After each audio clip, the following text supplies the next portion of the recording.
ফাঁসি নিয়ে মারা গেলেন মডেল তানজিম তাসনিয়া।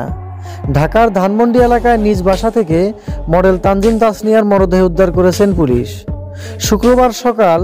শুক্রবার সকালে ধানমন্ডি 9/1 নম্বর রোডের 31 নম্বর বাড়ির 2য় তলার ফ্ল্যাটে থেকে তার লাশ উদ্ধার করা হয়।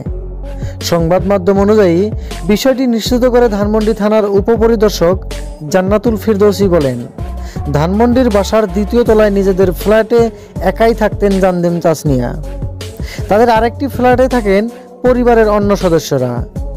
ভোরে তারই এক বন্ধুর মাধ্যমে খবর পেয়ে পরিবারের সদস্যরা 2য় তলায় ফ্ল্যাটে গিয়ে ঝুলন্ত অবস্থায় দেখতে পান তাসনিয়াকে।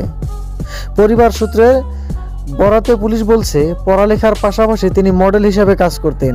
তবে কী কারণে তিনি গলায় ফাঁস দিয়েছেন তা এখনও জানা যায়নি। অভিনয়ে নতুন মুখ ছিলেন তাসনিয়া ফারিন। কয়েকটি চলচ্চিত্রে কাজ করেছেন তিনি, পাশাপাশি ওয়েব সিরিজেও কাজ করতে দেখা গেছে।